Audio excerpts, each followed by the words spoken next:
October 3rd.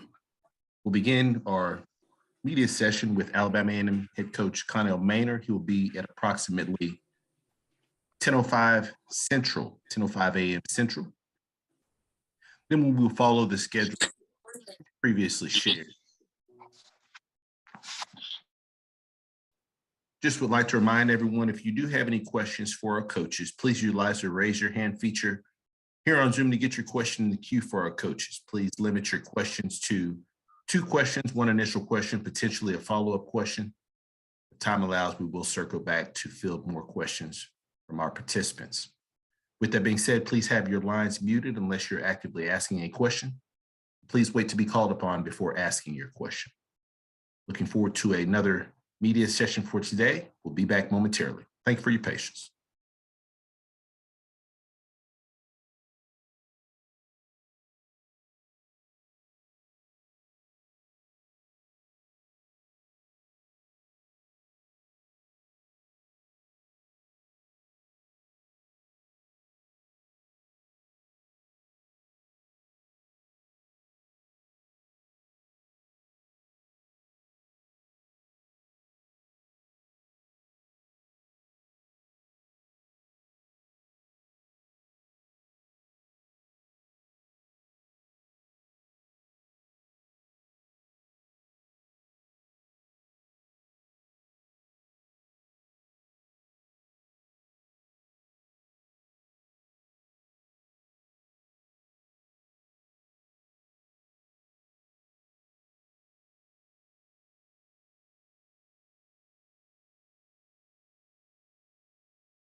For all of our media participants that are on the call that do have the intention to ask questions to our coaches, please make sure that your name is accurately identified here on Zoom so that we can be sure to call upon you with the appropriate title.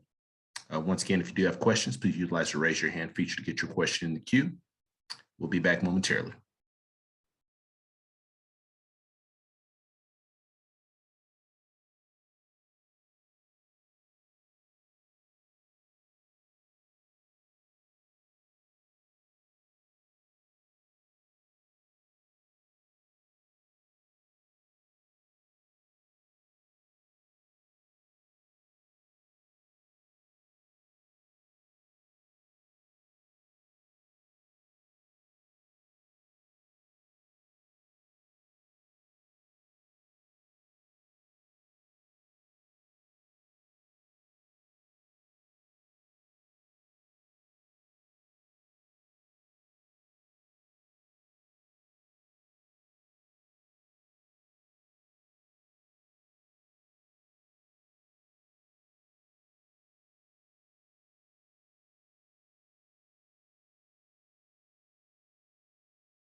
Once again, good morning, everyone, and we are happy to be joined by Alabama A&M head coach Connell Maynor. Good morning, Coach.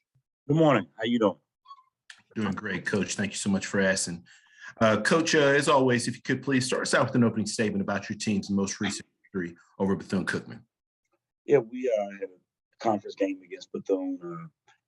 Coach Simmons always does a great job with those guys, and we knew it was going to be a tough game. They was 1-0 in the conference, and they was playing well. And our backs are up against the wall. We need to have a win. First of all, get our first win of the season, get our first win in the conference, and just get a win, period. And it was homecoming, of course, and came down. It was got off to a good start. We was up 14-0 beginning of the second quarter. Then we had a turnover. They went down and scored. Got back in the game. They stopped but scored again, going to halftime 14-14. So you got a great ball game. I think we had like 19,000 people here. So it was packed. And we come out second half, beginning of third quarter, and take it down and score. Kickoff, they bring it back down and score. So now it's midway through the third quarter, 21-21. We got a great football game. Both teams are playing well. And, we played and score again. And we got to stop and went up 35-21 and or 35-20. And then they got a late touchdown. So at the end of the day, we want to make one more play than they did, but it was a good win for us. All wins are good. And Terry had his guys ready to play, and they fought hard for 60 minutes. Appreciate those comments, Coach Maynor. First question goes to Dr. Cavill. This is Kenyatta Cavill. Dr. Cavill's inside the HBCU Sports Lab. Good morning, Coach. Good morning, Doc. How you doing, man? Doing well. Want to talk a little bit about the offense. Obviously, the defense has been there, but offense came to the party for homecoming this week with Xavier Lanford. As you know, he was 16 of 25, 204 yards, 3 interceptions. 3 touchdowns and did have the interception. But also Donovan Eaglin had a really big game, 27 carries, 190 yards, 2 touchdowns, along with 23. Talk about the combination of those two players getting going this weekend. It was big. That's what we needed out of those guys. X, the quarterback, Xavier, we needed him to have a performance like that. He actually hit Doc. He only hit 2 touchdown passes, and Eaglin had 3 touchdowns. But anyway, X still played well. He just had the 1 turnover, and that's what we got to have out of him. We got to have him to play quarterback, manage the game, not turn the ball over, not fumble, not give the other team momentum or give them a short field to go against our defense. And that's what he was able to do this weekend. Then Donovan Eaglin, of course, transferred, came from Michigan State, and just had to get his feet up on him and get back in game shape. And he played against Fam a little bit, and he's been playing every week a little bit, and we had to up his road this weekend. Of course, he just took that and ran with it. 197 yards, 3 touchdowns. He was a workhorse, and we fed him. And I think we had 50 rushes for maybe 255 yards or something like that, and another 204 yards passing. So the offense is finally starting to click and find its groove. And we knew that was going to happen. When you replace a Quill Glass, you just can't step right in and put up the same numbers he was putting up. So those guys got to get some playing experience, got to get some games up under their belt. And X is getting that now, and he's starting to show the type of quarterback we expect him to be. Great point. Turning the page in terms of next week, after being on the road the first couple of games of the season, now you get your second consecutive game at home and you face Grambling. Talk a little bit about that matchup in terms of the things that you want to continue to see your team improve and get done to get it. Yeah, Grambling, Coach Jackson doing a great job with those guys. They playing hard. He's not getting the results that he wants right now, but they're going to keep fighting, and we know they're going to come in here.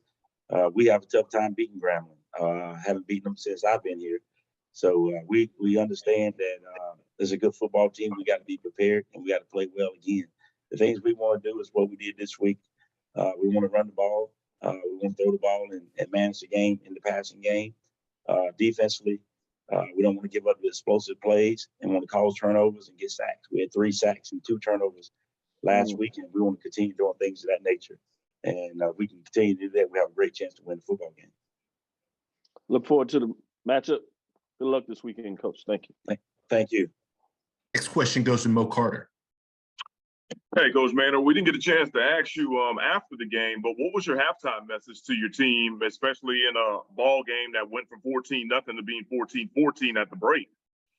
Well, Mo, we've been talking about, I talk about it every week, once you get up 14-0 or 7-0 or whatever you get up, you have to continue doing the things that you was doing to get you to that point.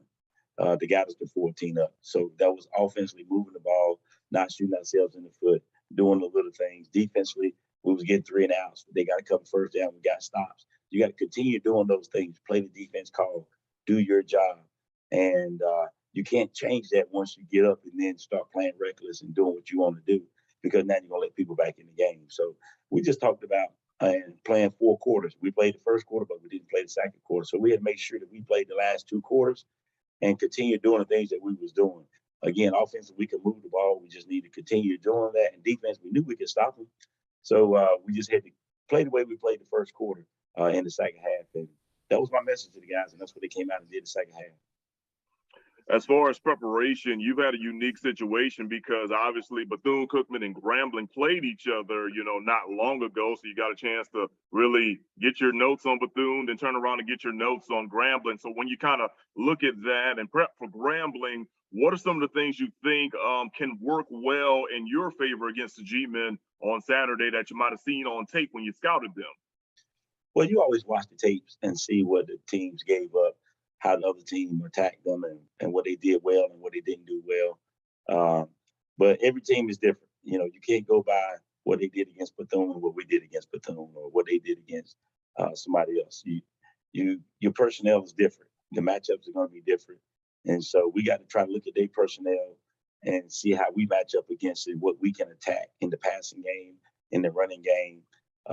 And that's on offense and defense. So it's always different, but you always get, you get good tape when you see the teams that has played each other that you play the next 2 games. So that's always good, and it's a little extra advantage for us. But at the end of the day, we got to come up with our own game plan. We got to be able to execute it. Okay. All right. Thank you, Coach. Yes, sir. No problem. Currently taking questions for Coach Maynor with Alabama A&M.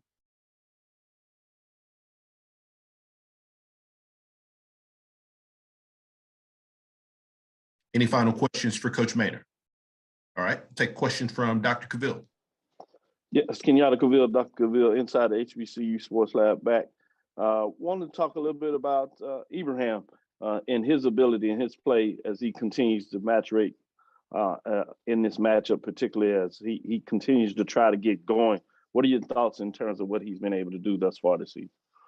Well, when he's out there, he's still Ibrahim. He's still that dude. He's had some injuries and he hasn't played a lot, but when he does play, he's still that dude. He's still a threat, and he's still the man to stop when he's on that football field. So we just got to get him out there a little bit more. Thank you for that update. Yes, sir. Any final questions for Coach Maynor?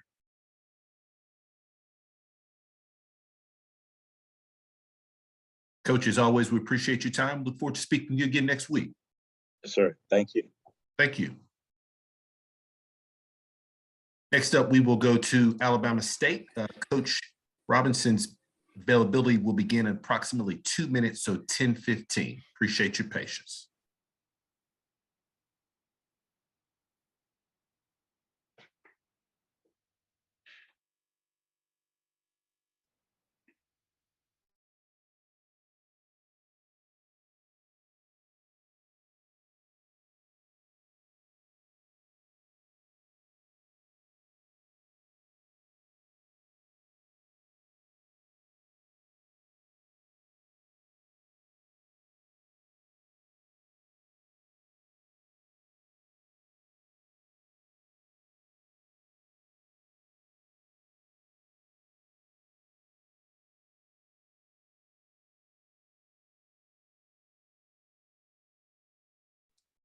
Once again, for our media participants, if you do have any questions for our coaches, please utilize the raise your hand feature to get your question in the queue.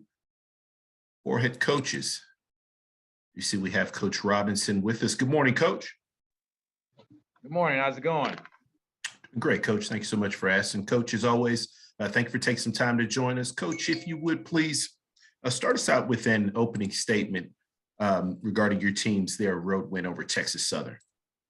Yeah, we went down to Houston, played in the venue down at Texas Southern. Great atmosphere. Had a lot of people there. Got some hometown guys, our starting quarterbacks from that area, a couple of receivers, and I know a lot of friends there. So, game started off good. We got down a little bit early on, went back and forth. Body their quarterback, had some really good runs. They were able to run one in the end zone, so they kind of took control of the game early. We was able to bounce back, started moving the football. My freshman kicker, Eichner, he had a tough week against Prairie View, so good to see him to bounce back. Went 3 for 3 on his field goal kicks. And that was a big part of us getting the victory, down 7-3 at the half. Came back out in the third quarter and exchanged a couple field goals and had a 100-yard rusher with Santo Dunn. He had a good job running the football downhill, showed a little bit of speed. I think the difference of the game was Juan Howe, big back that we have, that he came in at the end of the game and really took control. I was able to get some key turnovers, and I think that was the biggest difference in the game. We was able to get 2 turnovers, and the offense didn't turn the ball over. We did much better in the red zone than we did the week before. Tough contest. To me, it's always tough to win in the SWAC, especially on the road.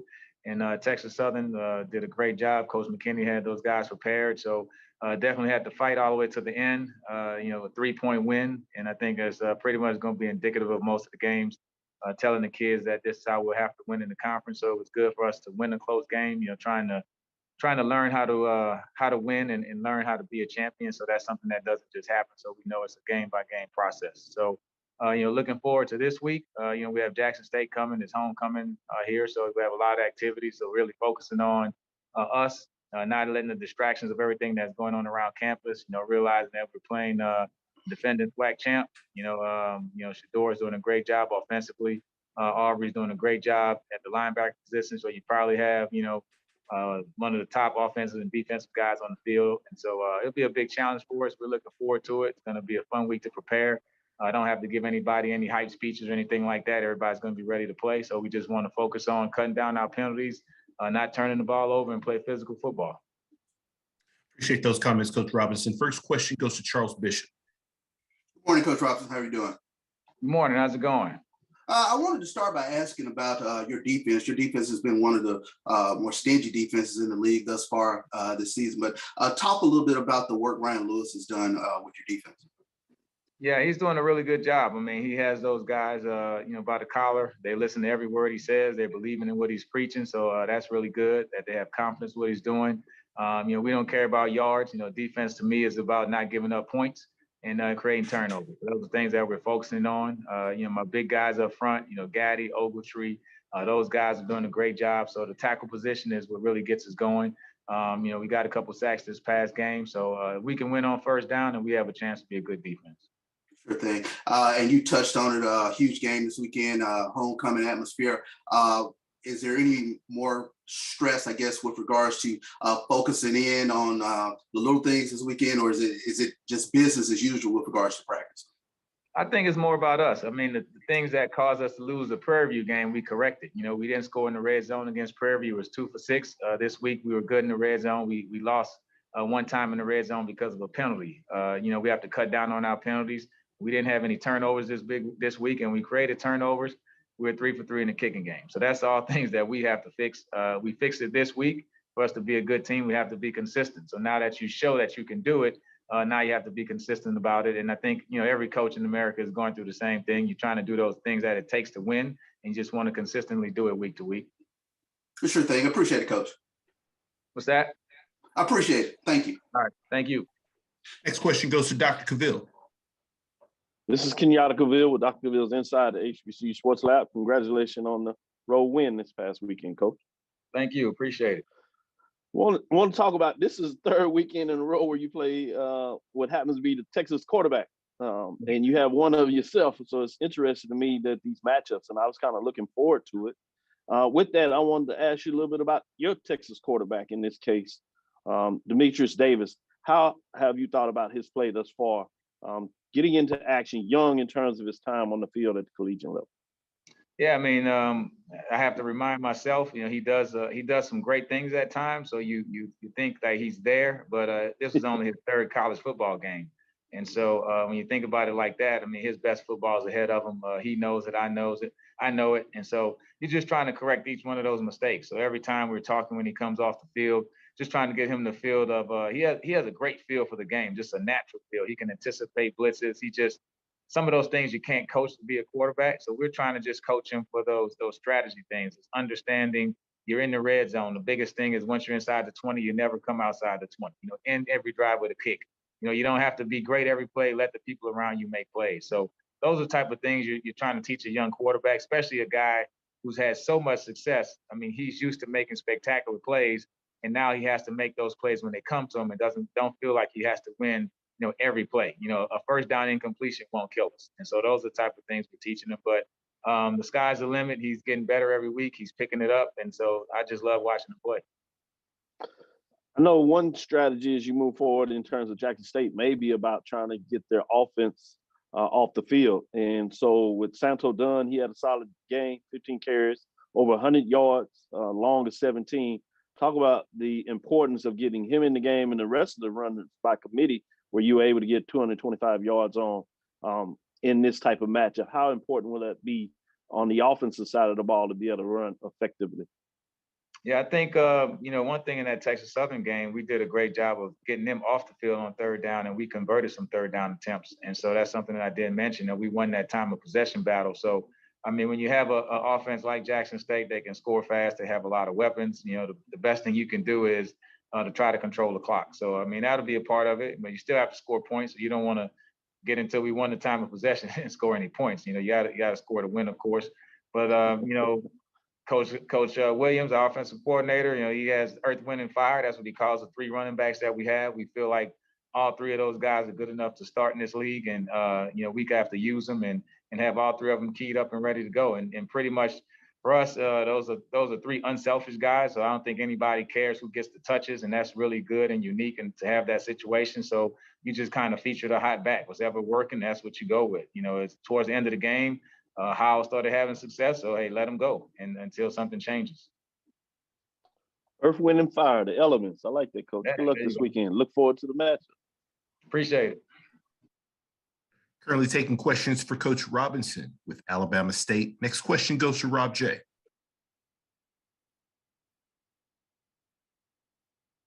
Rob, you're on mute. Okay, I'm sorry. Thank you, Coach, for taking my question.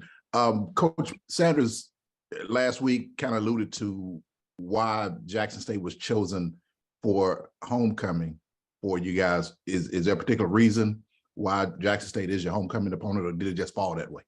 Yeah, first week of October. So you look at the calendar, it's pretty simple. We have a Labor Day Classic, which we always have on campus. It's a big deal, President Gala.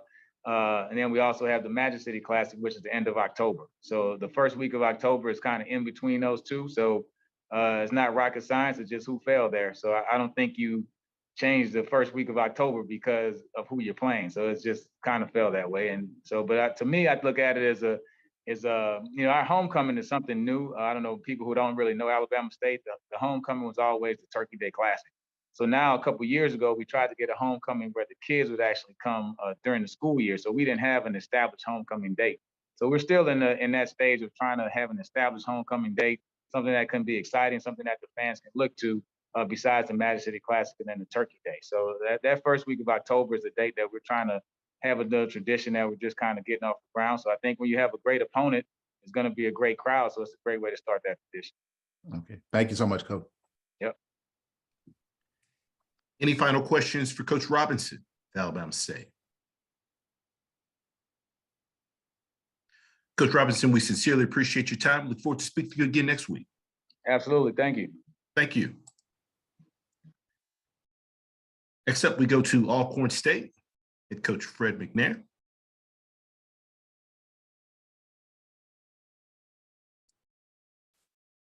Good morning, Coach.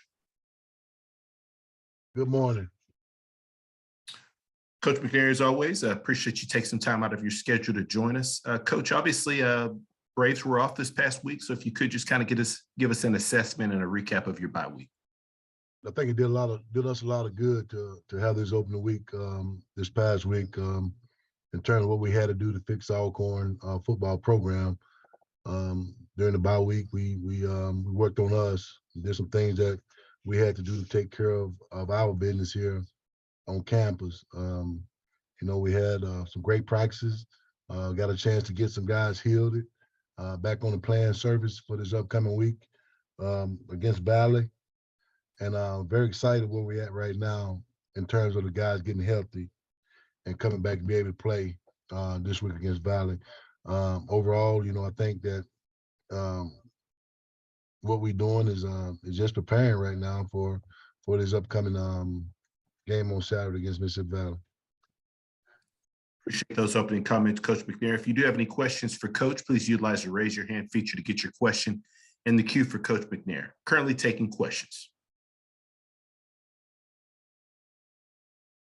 Coach McNair, you obviously have been in the league quite some time, and I know the Mississippi Valley trip is one that has been described that, by many coaches is one of the tougher road outings in the SWAC. Can you kind of talk a little bit about that matchup and just about traveling there to Itabena to face them on their home turf?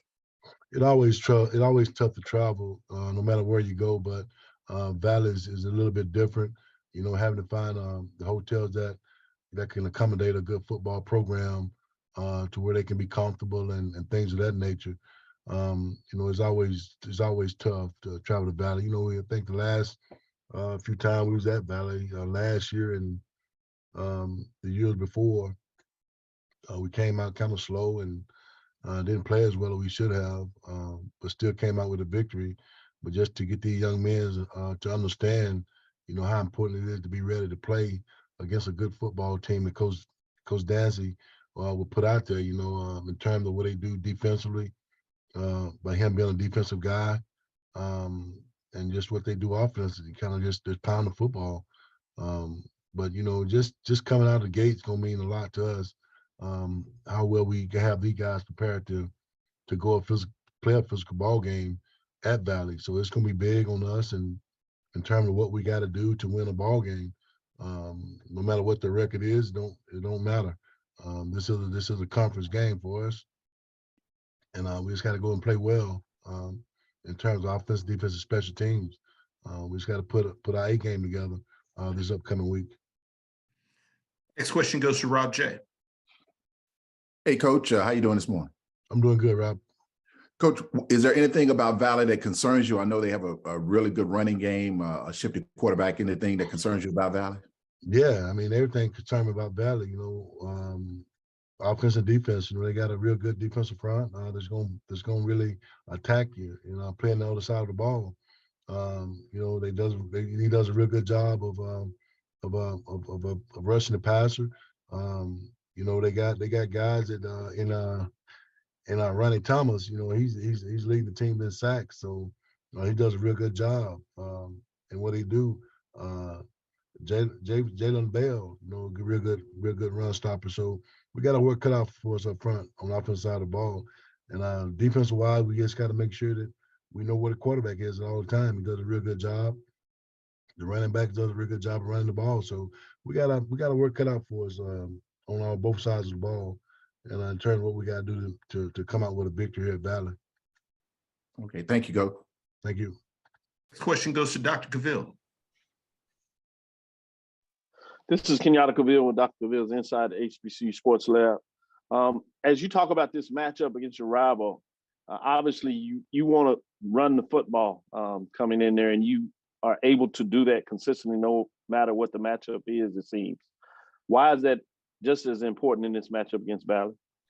I mean, we want to do whatever we can to score points. That's the main objective, whether it's run the ball or pass the football. So we know what their capability of on the defense side of the ball, of stopping the run and rushing the passer. So we just got to do a real good job of being Alcorn and doing what we got to do to win a football game, whether it's running the ball or throwing it. So we just got to make some plays on the outside and be able to run the football as well. So I think the things we have to do, like I said, Dancy gonna have those guys ready to play. They're hungry. I mean, they've been playing fairly well. So there's not no secret about it. We just got to go and play a good brand of football. Your follow-up question, your experience as a head coach, are there things that you can say? Does this help that this is a rivalry matchup when you have a team that comes in that has not been able to get a win? With young people, is that something that we see or more talk about in terms of the media side, that your team may come into a matchup because the team hasn't gotten a win unfocused? Or are there certain things that you can do as a coach to create that focus over the week? The biggest thing is, and I talked about it to my team last night during the course of practice, and the biggest thing is focus. Okay. no matter what, we just got to go and play a good solid ball game. I remind them of 2021. Go down to Bethune-Cookman. They haven't won a game yet, and Good point. they came out and put it on us. So at any given time, any day of the week, teams can come out and play their best ball game this week. And I just hope that we just come out and play our greatest game that we played yet. So we just got to be on our A game this weekend and make sure that we're doing everything as coaches to put these guys in the best position to win a ball game and keep these guys focused for 60 minutes. Thank you, Coach. Great point. Look forward to the matchup. Thank you. Currently taking questions for Coach McNair with Alcorn State. Any final questions for Coach? Coach McNair, as always, we sincerely appreciate your time. Look forward to speaking to you again next week. All right. Thank you, guys. Thank you. We're a tad bit ahead of schedule for Bethune-Cookman head coach Terry Sims. His availability will begin at 10:35. We'll pause momentarily. We'll be back here shortly. Thank you for your patience.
Once again, for our media participants on the call, please utilize the raise your hand feature on Zoom to get your questions in the queue for our coaches. With that being said, happy to be joined by Bethune-Cookman head coach Terry Sims. Good morning, Coach.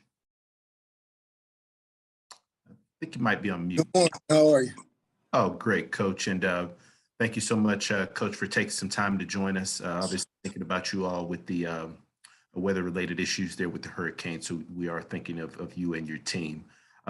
Coach, if you could please start us out with an opening statement regarding your team's most recent outing versus Alabama A&M.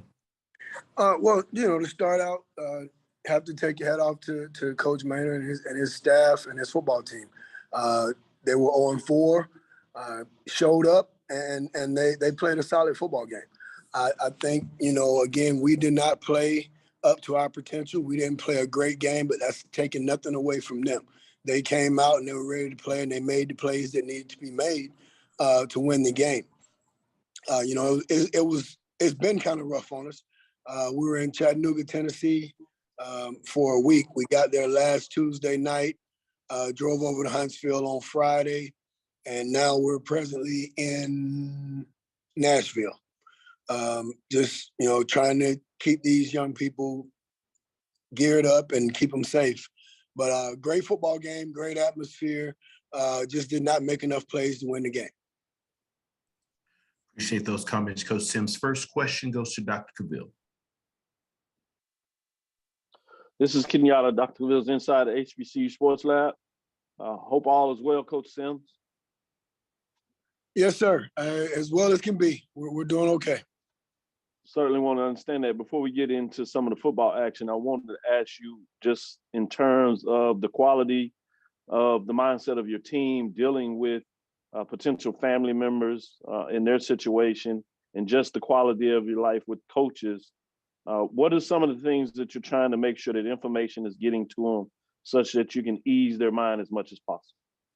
Well, there are, a couple of things that we make time for every day. Obviously, we're going to pray and we're going to have our time to do that. But we're also giving the guys time to, whether it be FaceTime or make a phone call to make sure that their family members are okay. We're still doing that because we had some guys that were, their families were hit pretty hard by the storm. So we allowed that time, and we have to allow time for the schoolwork. So there are a few things that we have to make time for. We are making time for it, and we're just trying to keep everyone in the mindset of, control what you can control. And some things we're not able to control, and we have to just trust that the things will be done that need to be done, and we'll have an opportunity to get back home soon. If you allow me, Coach, can I have one follow-up question in terms of that area? Sure. Obviously, we had to deal with COVID throughout the world, specifically in higher education. That meant moving courses to online delivery. Does that help that the university had to go through that process, that you're seem to be back in that mode? Does that help being through that process in any way? Well, I think it does because it's not new. We have had online classes around here for a while. But you're exactly right with COVID and moving basically a whole semester to virtual learning. Something that our university is familiar with now. Our student athletes are familiar with it. So it made it a little bit easier. And our guys understand what's going on with it. We have, a couple of academic counselors on the road with us. Our deputy AD is here with us. So we have study hall at night and they're set up for, a couple hours a day to actually log on to their classes and get their classwork done. So yeah, it's a little bit easier to do that now.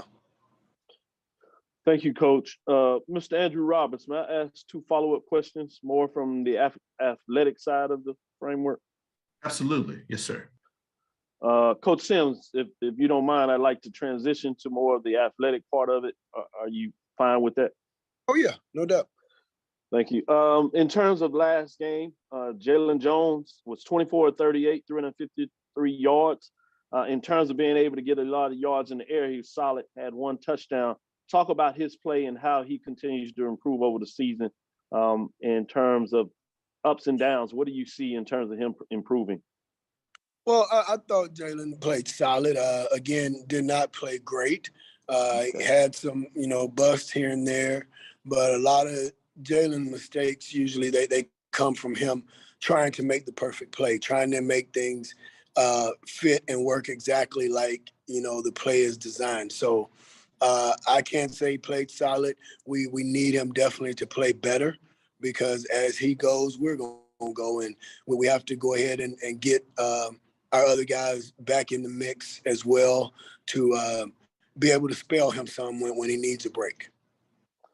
Last question I have is still on the field. Obviously, transition to next week's matchup. You're in Nashville, as you talk about, because you're going to face Tennessee State. It's coming off also a tough loss in this case. What are some things that you've seen from the film, or if you've had a chance to start looking at that in terms of this particular matchup? Oh yeah, we've watched it, and talented football team. They caught a rough break on Saturday, but you definitely know when you watch the film that it's a talented football team. They play hard and they play together. So we have our work cut out for us.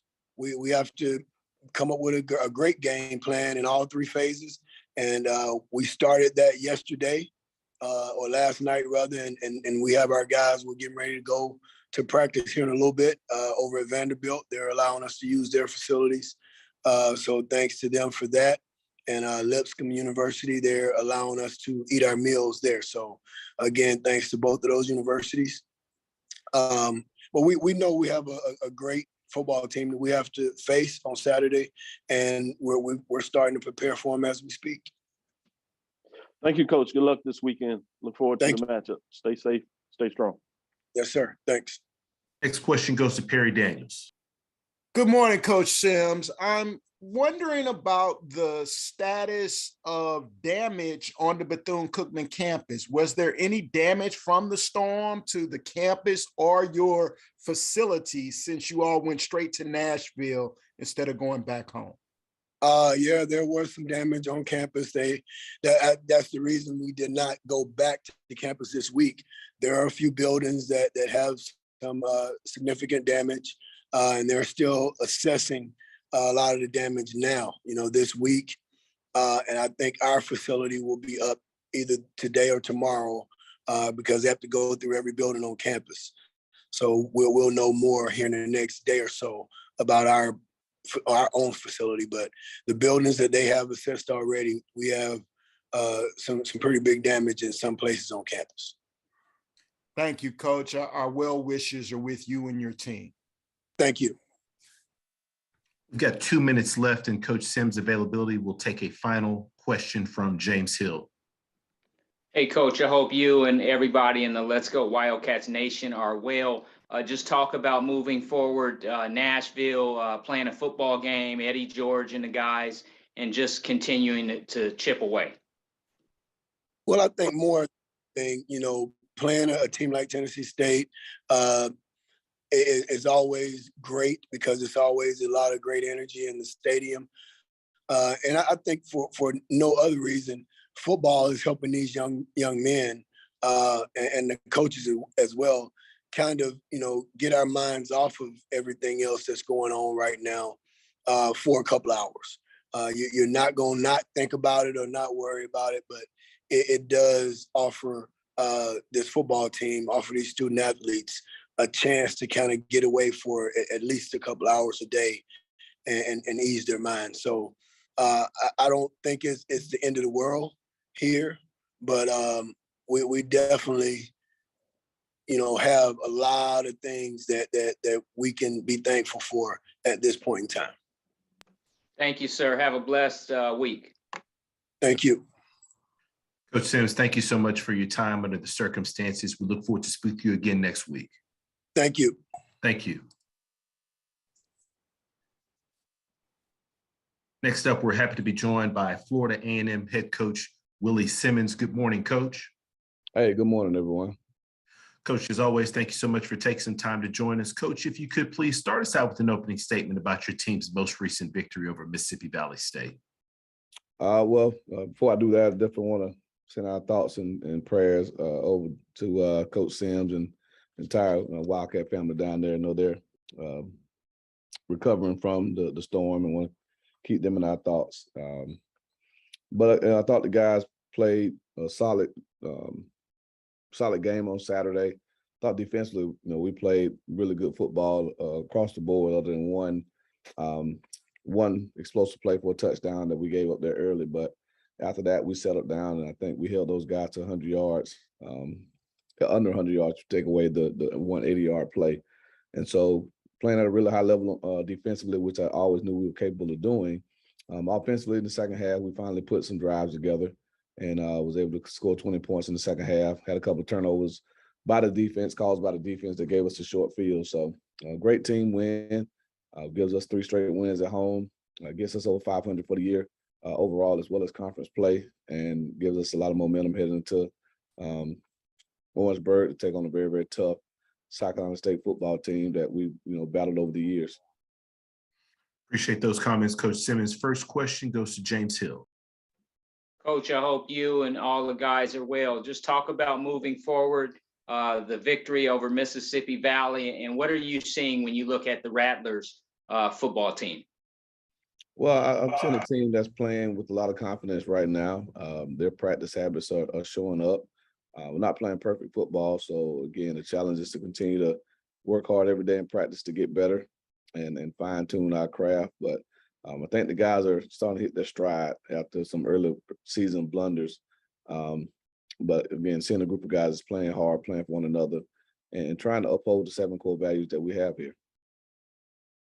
Coach, next stop, Orangeburg, South Carolina State University. You go see the dean, Buddy Pugh, and the Bulldogs, defending national champions. Talk about Orangeburg and what you will see in that gentleman and his impact on the game. Well, we all know the quality of coach that Buddy Pugh is, what he's done there for close to 20 years now. So he is the godfather, one of the best that's done it. And I have a ton of respect for not only the coach that he is, but the man also. And so we know he's going to have his team ready to play. This is their first home game, so there'll be a lot of excitement for them, a lot of energy, and we have to match that. We're preparing for a 60-minute dogfight, no pun intended, and we know that's what it's going to be. Thank you, sir. Have a blessed week. Safe travels. Thank you. Next question goes to Dr. Bill. This is Kenyatta Cavill. Dr. Cavill's inside the HBCU Sports Lab. Good morning, Coach Simmons. Hey, good morning, Doc.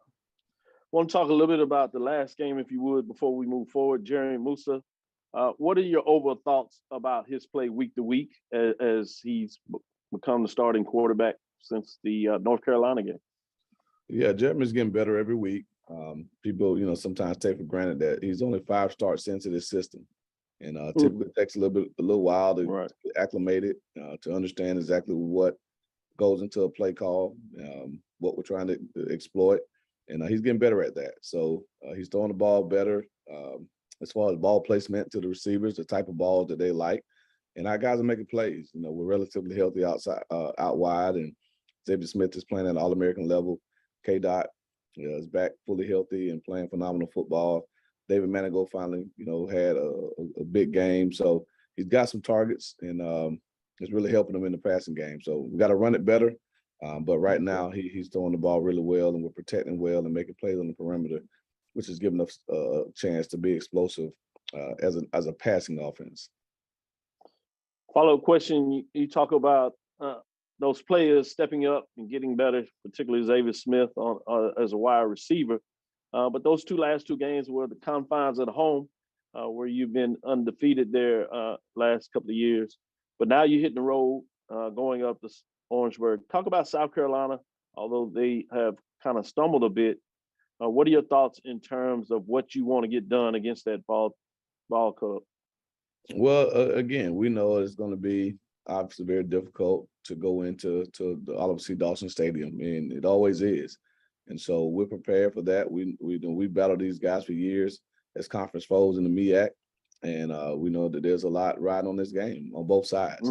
And so, we understand the ramifications of it, and our guys, are dialed into what we need to do. So as a coaching staff, we got to give them a good scheme and try to take advantage of the things that they have not done well, and maximize the things that we do well, and vice versa. Try to limit the things that they do well, and try to hide some of our deficiencies. So again, that's the game within the game, and we got to be ready. But fully expect a great contest between two really good ball clubs coming this weekend. Mr. Andrew Roberts, can I ask one follow-up question? Absolutely, yes, sir. Coach Simmons, I did want to ask you, I know you talked about earlier as you opened up prayers for Bethune-Cookman, your sister institution in Florida, but obviously you have a lot of Florida guys on your team, and while it may not directly storm touched on the university and the facility there, but how are your players that may be affected in terms of their family throughout the state? How are you dealing with that, and how is that coming on? Yeah, we, obviously being from the state of Florida and preparing for hurricane season every year, our guys, if you're from the state, you kind of, not to say used to it, but you have an idea of how to adjust. And so, they've all checked on their families. Thank God, we haven't gotten any word of anyone losing their life or any major damage to property or anything like that. We do know that there's some out there, and our thoughts and prayers out to them.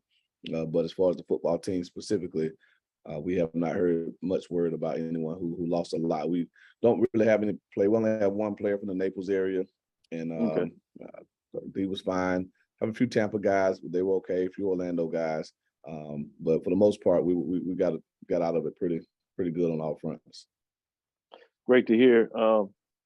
Prayers for all involved, and good luck this weekend. Look forward to the matchup. Thank you for your time, Coach. Thank you.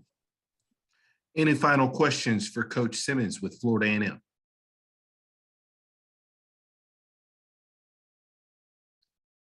Coach, thank you so much for your time. We look forward to speaking to you again next week. All right. Thank you, guys. God bless. Thank you. All right. Few minutes ahead of schedule for Coach Jackson with Grambling State. So we'll pause momentarily. Coach Jackson's availability will begin at 10:55 a.m. Central. Thank you for your patience.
Once again, for all of our media participants, if you do have any questions for our head coaches, please utilize the raise your hand feature to get your question in the queue. We ask you please limit your questions to one initial question, potentially a follow-up question. If time allows, we will circle back to take more questions from our media participants.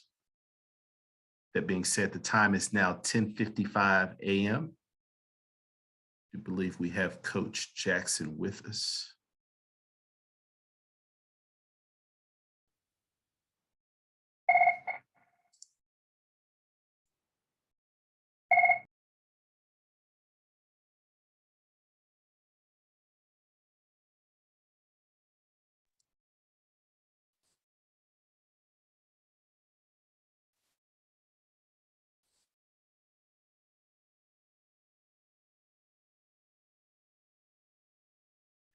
Going to ask everyone to please remain patient as we attempt to get Coach Jackson on the line momentarily.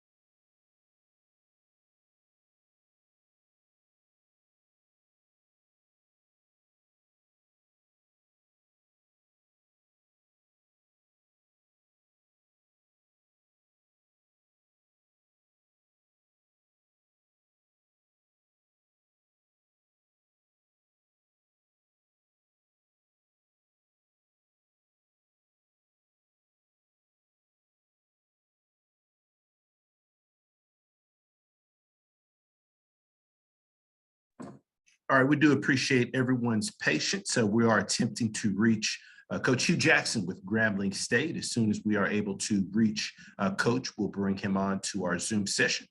As always, we do appreciate everyone's patience. We'll be back momentarily.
All right, we will continue to attempt to reach Coach Jackson to get him in his availability slot. If for some reason we're not able to reach him, we will attempt to get him scheduled for the end of the schedule of our call. Once again, we do apologize for any inconvenience that this poses to any of our media participants. We are actively attempting to reach Coach Jackson. We do appreciate your patience.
I do see that we have Coach Jackson with us. So that we can try to stay as much as on our schedule, we will take a few questions for Coach, and then we will move forward with Coach Gamble with Arkansas Pine Bluff. First and foremost, good morning, Coach Jackson. Good morning. How you guys doing? Doing great, Coach. Thank you so much for taking some time to join us. Coach, if you could, I'm going to open it up for questions. First question will go to Dr. Cavill. This is Kenyatta Cavill with Dr. Cavill's Inside the HBCU Sports Lab. I'll just ask one question, see if colleagues can get in. I wanted to ask you about freshman play Julian Calvez. Hope I said his last name correctly. 6'3", 109-pound freshman for Orlando, Florida. He seemed to spark the team. Can you talk a little bit about his play and will he get a chance moving forward? No, he sure did. You know, obviously he's a young, talented kid. He's been our backup quarterback. I was able to recruit him out of Orlando, so I knew what we were getting. And again, he's just a young player. We're trying to get him, learning our system to make sure he knows how to do it at a high level. But he's a guy that we're excited about, for his future. Will he get a chance to play here soon? We'll see. Obviously, we're going to evaluate everything, see where we are, and make the best decision for our football team. Thank you, Coach. I'll yield to some colleagues. Sure. We'll take a question from Mo Carter. Hey, Coach, Mo Carter here in Huntsville, Alabama. Hope all is well. Just real quick, of course, I know it was a tough loss over the weekend in Dallas, but how do you guys move forward, and what are you going to be looking forward to seeing when you face Coach Maynor and A&M? You said it. We got to move forward. We have to put these first 5 weeks behind us and move forward as fast as we can. We know we're playing a really good football team, regardless of what records are. Coach Maynor does a great job with their team offensively, defensively, and special teams wise. They have a lot of different looks that they give you. So we got a tall task ahead of ourselves getting ready for this football game. All right. Thanks, Coach. See you Saturday. Sure. Next, we'll take a question from Ernest Ricks. Hey, Coach, how you doing? Doing good. Awesome. It's good to see you. The team seemed to do very well in the second half of last week's game. Talk about the second half effort and talk about what you saw in your team in the second half of that game. I think you said it. I thought I saw effort, all over the field. I think our guys, the spirit and the will not to quit. We're not going to do that. That's for sure. What we felt bad about is that we left quite a few plays out there in the first half that we thought we had opportunities at. You go back and watch the tape and go, oh my gosh, execution needs to improve. We got to get rid of this penalty issue. The seventh play of the game, we scored a touchdown and got called back for holding. It's just things that are happening at very inopportune times that are causing us not to be who we can be. So we got to get better. Coach, I had a follow-up question about Maurice Washington. Is there any update on his health? Yeah, Maurice is trending in the right direction, and hopefully will happen this week. Thank you, Coach. Last question goes to James Hill. Hey, Coach, I hope you and everybody at Grambling are well. Just talk about continuing to put your stamp and build this program and just move forward to where you want it to be. Oh, absolutely. Obviously, we're disappointed. We want a better record. I think everybody wants that. But at the same time, we understand the process that we're in. I think our players understand that there's a whole nother level that we need to play at and get to as fast as we can. But we got to quit doing the things that stop us from winning game, and turning the ball over, penalties, and those particular things, and making sure that we play 4 quarters of football. That's the one thing as the head coach that I'm most disappointed about. We haven't put together a full game yet, but we're looking to it happening, and we're going to keep pushing until we get there. Thank you, sir. Have a blessed week. Thank you. Coach Jackson, we sincerely appreciate you taking some time with us. We look forward to speaking to you again next week. Thank you so much. Thank you. Bye-bye. Next, we go to Arkansas Pine Bluff and head coach Doc Gamble. I do see that we have Coach with us. Good morning, Coach.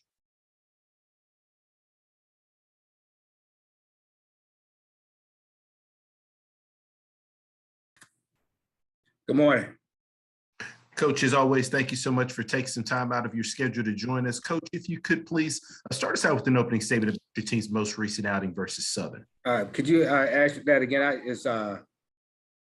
Oh, absolutely. The line is breaking up. Oh, no problem. If you could start us out with an opening statement about your team's most recent outing versus Southern. Yeah, we had quite a few turnovers, gave them a short field. We had 5 turnovers. You're not going to beat anybody doing that. They were able to convert them, and they played really well. We gave them a short field a whole lot, much of the game, and they were able to strike and score points off of it. They had a huge second quarter that really that did us in. So they got us we got them at the wrong time, and they got us at the right time. We knew that they were going to be have a few wrinkles with the bye week in front of playing with us, and the wrinkles that they did have was they hit. And there was some things that they hadn't shown, but they did a good job. And I knew they'd be well coached, and they played us really well. That thing called the injury bug has hit us, and it hit us at the wrong time, not enough time to recover. But we had to go play with what we had, and we played 2 freshman quarterbacks, and they looked like freshmen. The game was a little bit too fast for them on Saturday night, but we'll bounce back. Appreciate those opening comments, Coach Gamble. First question goes to IC Morrell. Coach Gamble, how you doing today? I'm good. Can you give me an update on the condition of Skylar Perry? And you mentioned the quarterbacks earlier. Can you grade their performances and where you want them to be able to turn the corner? Well, we're definitely different with Skylar. That's for sure. And he's working his way back. And that Alcorn State game was brutal. For us. Not having a bye week after that. We were actually also without our top 3 linebackers in that game this past week. So, but we try to work with the next man up mentality. Our freshman quarterbacks, they're talented guys, but they're freshmen, and they graded out pretty low. And it wasn't good. It wasn't a good grade, but it's one thing about seeing them in practice that really you see where they are, but it's game day and game time speed is a lot different in practice. In practice you can control everything. I thought we were going to be able to play well with Jalen at the him, but it was his first start. It's not like he's had to, usually had the best seat in the house by being able to come in off the bench and do some relief work. But Thruston being that guy, he showed some things, and then Chancellor Edwards, again, another good one that, but still they were wide-eyed and that's so forth. Actually, they reminded me of Skylar all over again, with the same, Skylar's first grade with us when he started as a freshman is probably identical, so, but, it was a tough night for us all the way around. I think that, right now is for us to fight to keep those guys heads up and spirited, keep them in good spirits. You mentioned your 3 linebackers were out as well. How much did that affect the defensive play because Southern was able to get some big plays on you? Yeah, they're sure tacklers, and they usually are in the same spots where they need to be. So, I think we got a talented football team, but you just can't, when your top 3 guys are out, it does make a difference and it is noticeable, so. We're working to get those guys back, but 2 of the 3 that didn't play against Alcorn as well. Monroe Beard and Tamon Akins played just a couple of snaps against Alcorn, and Peppers got hurt against Alcorn. So Alcorn beat us twice, kind of, if you really think about it, so. But it was tough, and don't nobody care about that. So we'll get ready to lock and load this week. Thanks very much, Coach. All right. Next question goes to Dr. Cavill.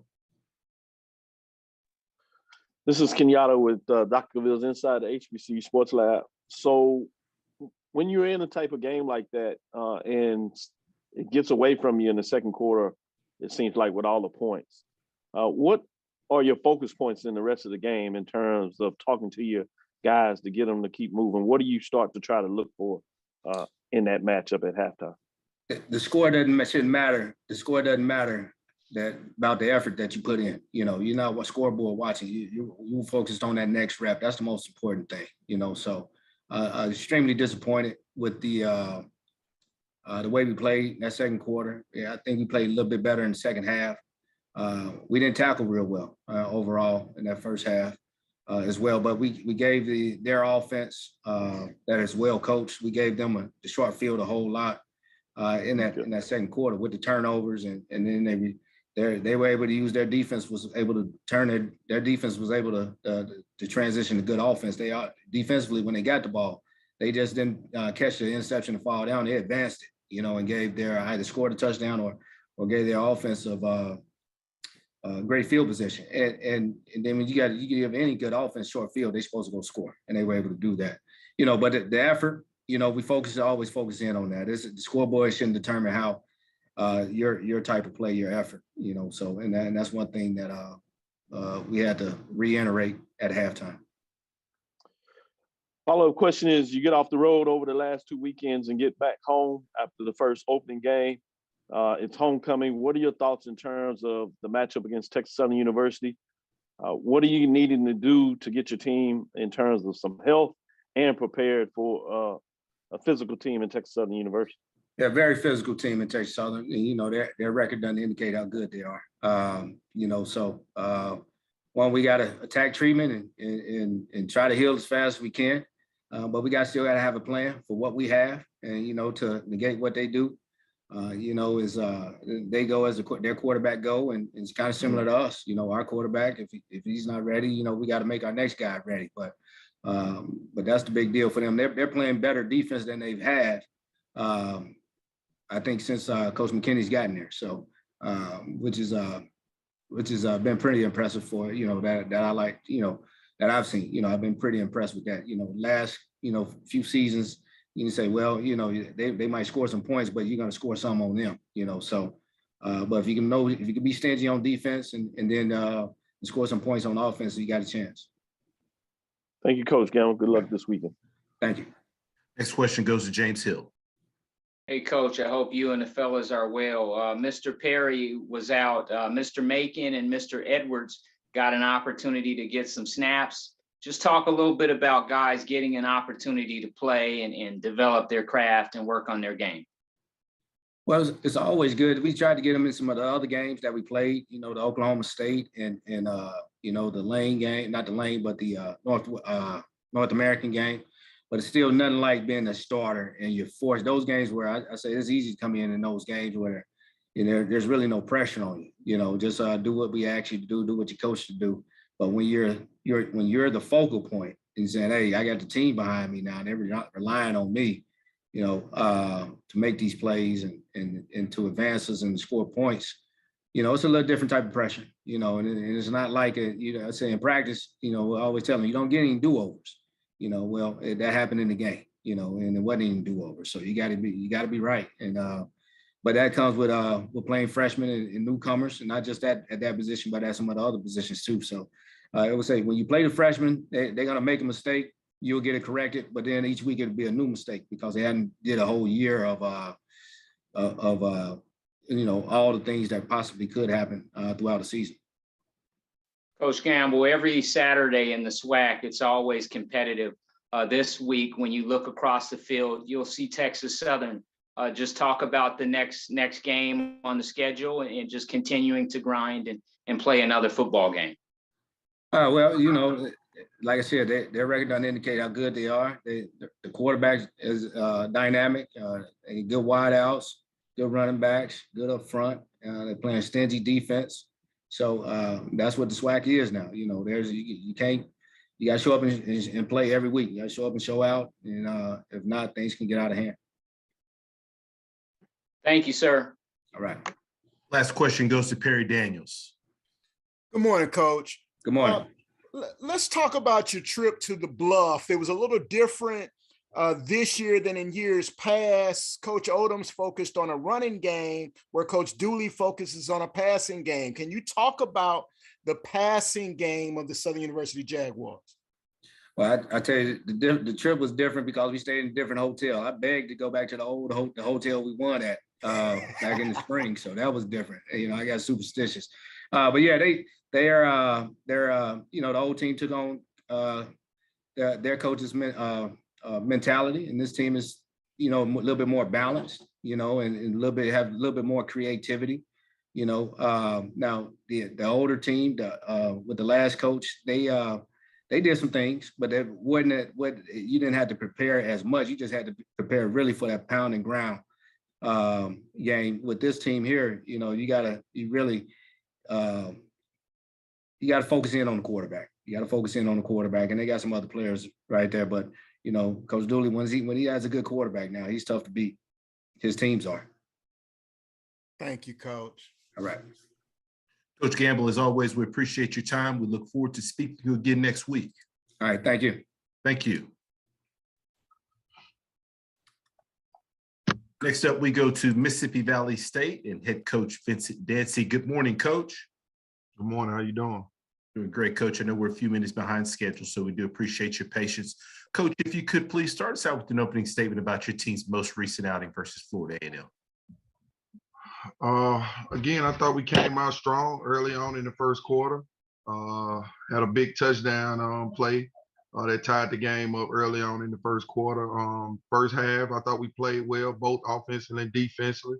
Kind of held those guys to 14 points all the way to the third quarter with, I think, 3 minutes left. And offensively, we just had a few bad snaps, 2 bad snaps, which put them right in the red zone, basically one on the 1 yard line that they capitalized on both times, you know, on 2 botched snaps, and it kind of got away from us after that. But overall, I thought we played hard, especially defensively against those guys. A good football team down there for FAMU. Give them all the credit. Coach Willie, Coach Simmons always had those guys up and ready to play. But I just thought we didn't play well again offensively.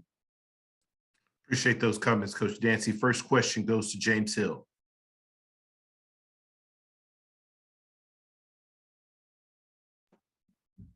Coach, I hope you and the guys are well. This weekend, you'll get an opportunity to see Alcorn State.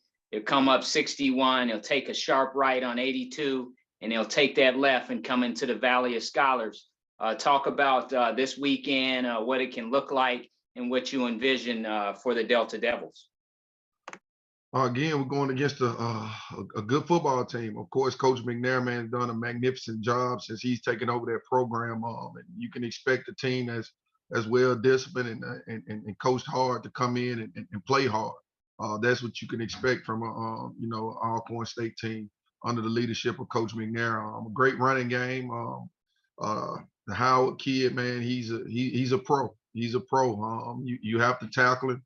It's going to take more than one person to tackle him. So we have a lot on our plate playing against this team, man. A very good football team as you watch them on film, and defensively they've gotten a whole lot better as well. So it's going to be a good game. Of course, in-state rivalry game. There's nothing, you don't have to say too much to get this, get the guys going to get, you know, against the in-state opponent. So we're just looking forward to it, looking forward to the challenge, going out here and having a great week of practice. Coach Dancy, the three-headed monster in Mississippi in terms of SWAC football, Valley, Alcorn, Jackson State, fans always love these games. Just talk a little bit about this weekend's matchup and, again, how beautiful it can be. Again, man, anytime you have an in-state rivalry game, it's great for the fans. Of course, they're going to be cheering against each other. When we play against, you know, in-state rivalry, the atmosphere is going to be exciting.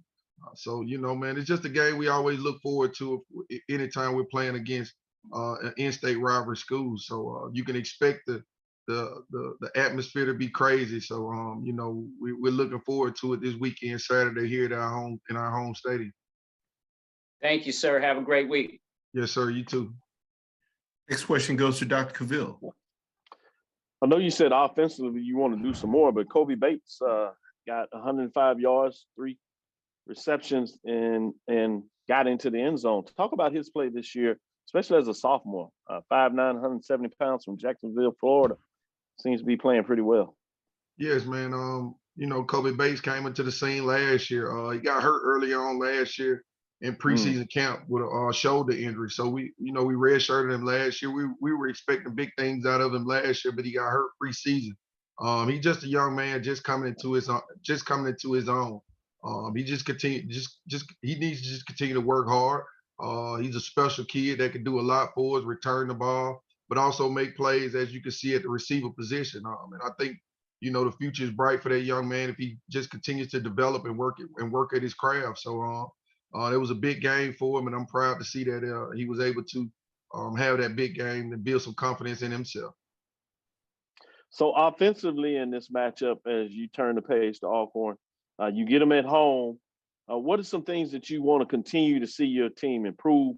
What are some frameworks or what are some offensive things that you believe you can get done in this matchup, or are you seeking to get done? Man, we just got to continue to gel together. I think our running game is not where it needs to be. We have to continue to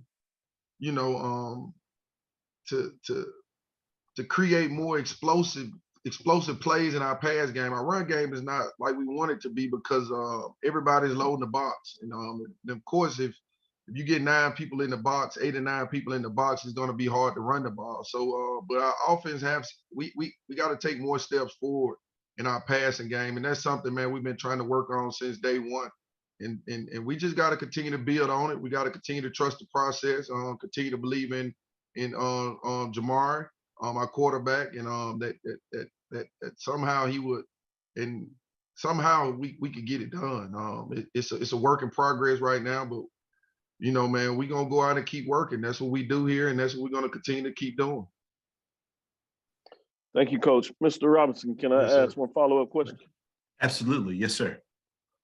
Coach Dancy, want to ask about your defense. In terms of your defense, are there some things that you can do defensively as you're getting your offense to go, that to continue to keep them playing with the energy, although they're on the field for quite a bit of time? That's the key. You said it, man. I think they played 80-some snaps this weekend.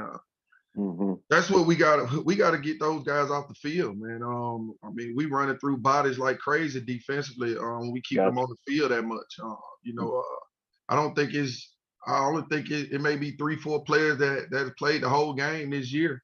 Without going out with cramps. So we just got to continue. Like I say, we got to sustain drives offensively in order to help our defense out. They can't play the whole game. They can't continue to carry this load. We got to do something offensively to take the load off our defense, because they have been playing well. Despite the two turnovers, right. I thought they did a good job this weekend against FAM. Holding those guys earlier through 3 quarters. And I think if our offense doesn't put FAM right in the end zone with 2 botched snaps, then our defensively, the outcome of the game wouldn't have been what it was. So we just got to continue to keep those guys off the field so they can remain fresh and play 4 quarters for them. Thank you, Coach Dancy. Look forward to the matchup. Yes, sir. Thank you, Dr. Connell. No problem. Coach Dancy, as always, we appreciate your time. Look forward to speaking to you again next week. Yes, sir. Thank you. Thank you. Next up, we go to Prairie View A&M and head coach McDowell. Good morning, Coach. Good morning, everybody. Good morning. Coach, as always, thank you so much for taking some time to join us. If you could please start us out with an opening statement about your team's most recent outing versus Grambling State. I thought we went into an atmosphere again. That was exciting. Something atmosphere you want to play in as a player, coach as a coach. The Cotton Bowl, going up against a team with a lot of tradition. And again, our deal was going into this game again, just putting together 4 quarters of football that we have yet to do. Came out first half, played really well. And then second half, we, again, just somehow, some way it got away from us and gave them a chance to get back into the ball game. Luckily, the ball bounced our way and we were able to come out with a win. But hats off to Coach Jackson, getting those guys ready to go in the second half. And then as I talked to my staff this morning, we got to figure out a way to again just get our guys going in the second half, which we have yet to do. But thanks to the defense, we held up, and we came up with a win. We got to put more emphasis on offense again. Just making plays. I mean, the call is there. Coach Frederick's doing a great job calling the plays. Again, we just got to get guys making plays when necessary. We're giving up situations that occur, penalties that shouldn't happen at inopportune times. And when we have a chance to take the lead, well, not take the lead, but have a chance to, make the lead bigger, should I say, more points on the board, we just not capitalizing. So we got to figure out how to get these guys going the second half and capitalize on the things that we do best. And again, we can do some good things if we just take care of our business. Appreciate those comments, Coach McDowell. We'll mix the questions up a little bit. First question will go to Jim Klein, Peter. Hi, Coach. I was wondering how much transition did you go through when you took over? How much did you retain from Coach Dooley and what he was doing there? And how big of a changeover was it? Or did you keep things in place pretty much? Yeah, we changed it. We changed some things, not a whole lot, honestly, not a whole lot. And I'm always, that guy, when I see success, I'm going to pick up on it. I'm going to try to use it, implement it, in my terms, the way I want it done. But nonetheless, it was one of them. It's team that, again, that we're trying to put our own stamp on as a coaching staff, and I think we're doing a very good job thus far. And what kind of relationship did you have with Coach Dooley while there, and you have now? And how much have you learned in your first year as a head coach? Learned a whole lot, on and off the field. But yeah, Coach Dooley, I love him to death. Again, gave me a chance to still coach the football, should I say, when he came in. And I'm truly grateful for that. Like I say, I've always give guys their roses, man. I mean, it's a team that he left here. I was able to have and coach as a head coach, veteran guys. And again, it was just me coming in with the coaching staff that I brought in, and getting these young men to buy into what we're doing now. As a coaching staff, and again, they're buying in so far, and that's always a good thing. If I may, just one specific thing, maybe going from an assistant to a head coach. What was the biggest thing for you? Biggest thing, not having a lot of time to deal with my players. The coaching part of it. I was able to do less. I'm able to, I can't do a whole lot of coaching again, but even though I'm still, as a head guy, doing a lot more administrative side as this role, wants me to. So again, I try to get back into the coaching as much as possible. But even the coaches that when I'm out there doing stuff, they be telling me to get away and just look and observe, and things I don't see that's going on right, to voice my opinion at that point. Thank you very much. Yes, sir. Next question goes to Dr. Cavill. This is Kenyatta Cavill. Congratulations on the second trophy classic game that you had this season, Coach. Thank you, sir. Thank you, Doc. No problem. Wanted to ask you a little bit of combination about this team, and is this part of the philosophy, your ability to run the ball effectively against teams with multiple players, and then from a defensive side, you've been able to hold teams well below their average of scoring for the most part. Is that part of what you push for this team to be able to do?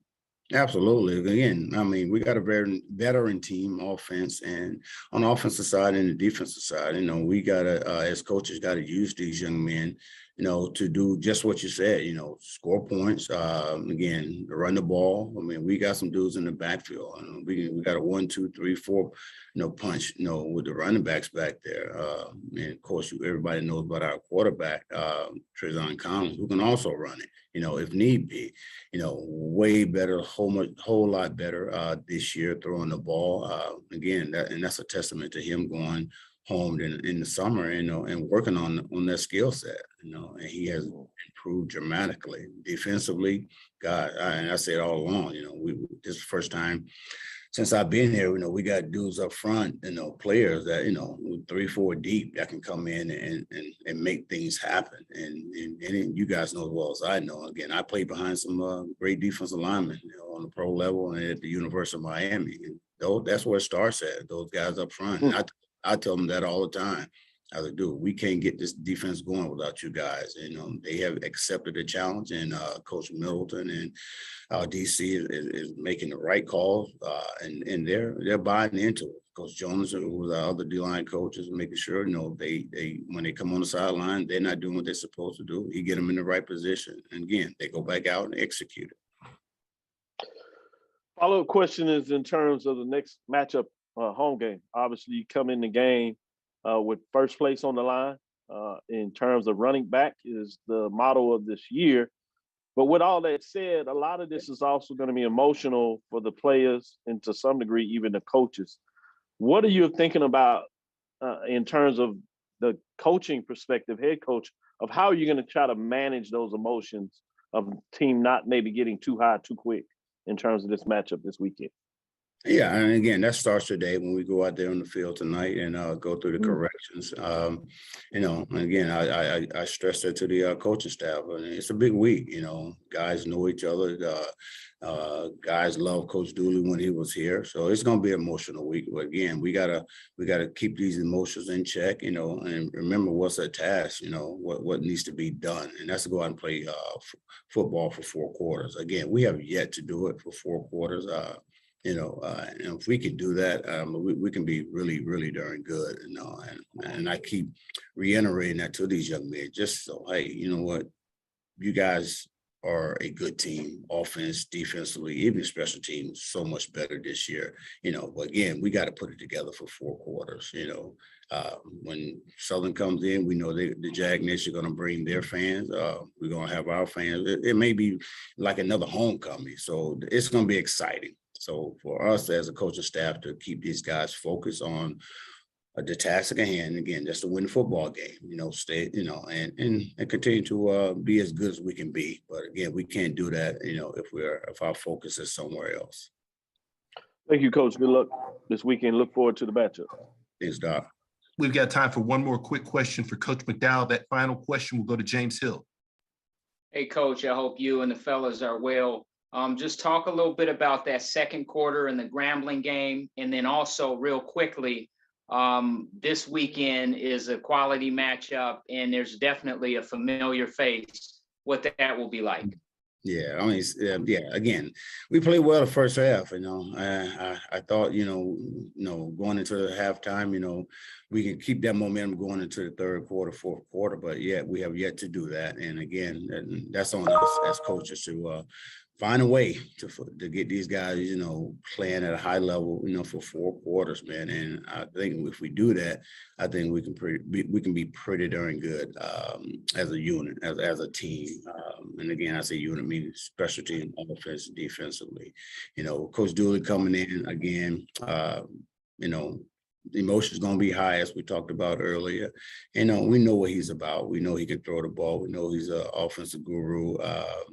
He got skilled guys over there. We're going to have to be on our P's and Q's, should I say, really for 4 quarters of football. And if we want to have a chance to come out, victorious in this game, we 2 good teams that's probably evenly matched, skill set wise. And, now the team that goes in, as I say every week, whoever makes at least some mistakes going in is probably going to be the team that's going to win this game. Thank you, sir. Have a blessed week. Thank you, Jake. Appreciate it. Coach McDowell, we sincerely appreciate your time. We look forward to speaking to you again next week. Thank you, guys. God bless. Thank you. Next up, we go to Southern University. Head Coach Dooley. Good morning, Coach. Good morning. How you guys doing?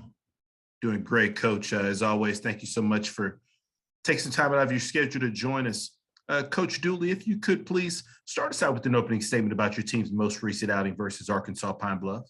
Well, we know going against Doc, we knew that the team, he was going to have an exciting football team. We know he's big with the offensive unit, and they've been playing sound defensively and been scoring a lot of points. And we came off an open date that gave us a little opportunity to work on some things, and we knew it was going to be a very, very challenging contest, and that's what we were looking forward to. But I thought it was a great game for us that we came off. We wanted to get off to a fast start. but more importantly, we wanted to finish strong. I thought we did some great things, some things we still got to correct, some things that they took away from us that we had to make some adjustments throughout the game. But I thought the players came out and played with a lot of excitement. Appreciate those comments, Coach Dooley. First question goes to Jim Klein-Peter. Hey, Coach, I know this, I'm sure you didn't circle this game on your schedule, on your calendar, but it's going to be emotional in some aspect for you. Can you talk a little bit about that and how you're going to handle it for yourself and maybe for your team? Yes, good morning. Absolutely. I just don't believe in everybody have that cliche of circling the game. I don't think you circle the game. I think every game is very, very important. And we always just want to go 1-0. So that game that's coming up is always the most important game for us. But of course, there's a lot of relationships. I believe in building relationships, and I believe in the only way that you can keep a good relationship when you go back to places that you accept it.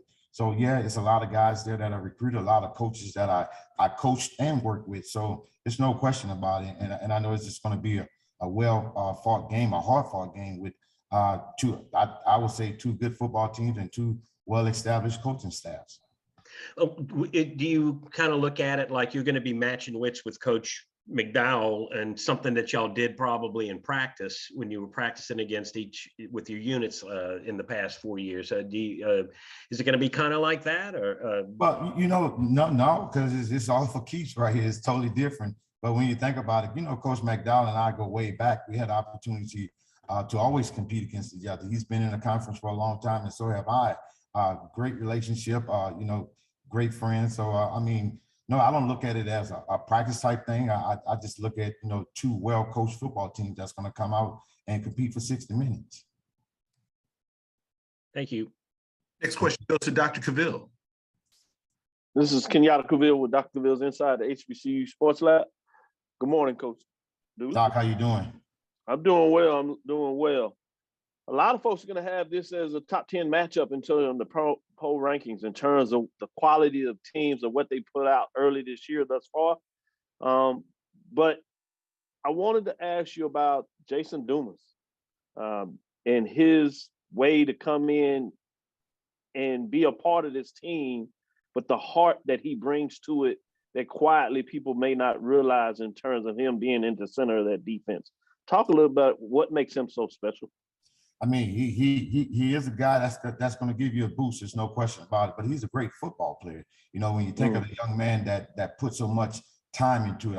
Everything that he does, he put time into his academics. He put time into football as well. And a guy that works extremely hard like that, I think it helps the morale of the football team, especially the defense. So it's always great to have a guy like a Jason Dumas in the middle that regardless of what, he's going to bring it every play. One other thing just about the psychology of the game. Obviously, professional years experience you have in the game, you can move forward in terms of checking all that it comes with it. But what in your experience allows you to talk to your team about, quote unquote, not getting too emotional, too high for this matchup in terms of wanting to do it for the coach and continue to support all the things that Southern has ahead of it in what is extremely important divisional matchup? Well, I the way that I prepare myself, I think that's the way the team has to be prepared. I think you have to let it trickle down from the head on down, that those guys understand that. And those guys are starting to understand the way that I go about doing the business. Of course, this is our first season together, but they're taking on the attitude, the way that I approach things, and everything to me is very, very important. So it's not about one thing or one person or one individual. It's about the big picture, and the biggest picture is we use that acronym oh so often, win. And it's not about, everybody thinks it's about win. It's what's important now. What's important right now is the nature of this game right here, the magnitude of this game right here, what comes with this game right here. So you got to settle down. That adrenaline gonna be flowing the first couple of minutes. At the end of the day, it's gonna come down to the team that can make the least amount of mistakes, be very, very disciplined, and just play football. Great point. Look forward to the matchup. Good luck this weekend, Coach Dooley. Yes, sir. Thank you, Forward to seeing you here. Yes, sir. Next question goes to James Hill. Hey, Coach Dooley, I hope you and the guys are well. Talk a little bit about Bichon. He had it going. He distributed the ball around, he threw it around, the running game. You guys were clicking on all phases of offense. Just take us back to Saturday and what you can recall from that experience. Well, I thought the guys are, when you think about the way that they came out, they took correction well. That's what you want to see, if you can take it from the classroom to the field. And I think some of the things that our assistant coaches did a great job of scratching where it itched at. We like to use that term. They were able to scratch where it was itching at. So those guys came out and performed, doing some of the things that we knew that they were capable of doing, but for whatever reason, just didn't transpire that time. But we don't look in rearview mirrors. We got to look in that front mirror, which is much wider. So those guys dropped that game off and got prepared for the next one, because within this conference here, you don't have an opportunity to take a week off. You got to be prepared and be ready to go every game. Coach, sometime in life along our journey, we have successful stops.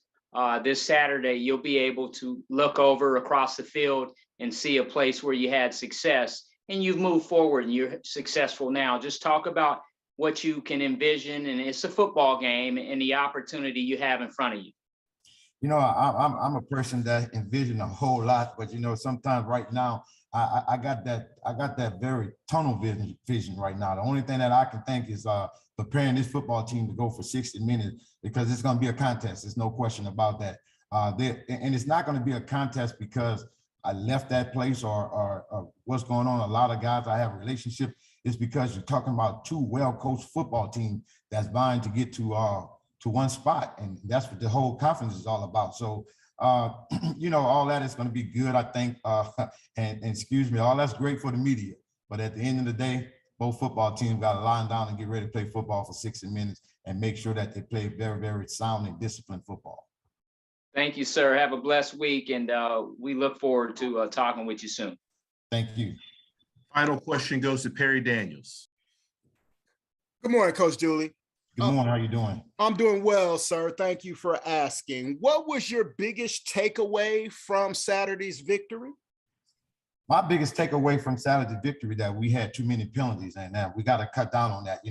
I used the term and the phrase, I got it from one of my old head coaches, Coach Project Fobbs. He always used that term, and we got to scratch where it itching, and where it was itching at for us. You can look at the success that you have, but it don't take but a couple of things to bring it down. And the things that I thought that hurted us the most were the penalties. We're a much more disciplined team than what we displayed for us. The penalty right there. I do understand the emotions of the game. I understand how you're playing fast and certain things happen. But I think we far beyond that, and we got to play a much better game when you talk about the penalties. And then when you also talk about the one turnover that we had, I look to have no turnovers. You say, well, you only had one, but one can be too many. So those are things that we're harping on. Nothing else that we're looking at. It's always good to see the things that you're doing so well because they're big, but it's about those little things that's in the corner so that we got to be able to catch and get it going to the right direction.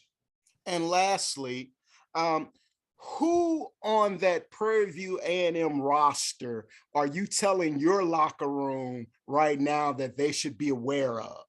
The whole football team. Gotcha. No one specifically that you recruited? No, I think they got a great football team there. They got some guys there that understand how to play football. More importantly, they got some guys there that know how to win. And it's always a mindset to me. So it's no one person that I can take off, because there's several of those guys there that I know about. And those guys play some exciting football and been playing great thus far. So you got to be aware of the Panthers, period. They're going to play. They don't come in and be ready to play. Thank you, Coach. Good luck. Thank you. Coach Dooley, we sincerely appreciate your time. We look forward to speaking to you again next week. Thank you. Thank you. Next up, we go to Texas Southern and TSU head coach Clarence McKinney.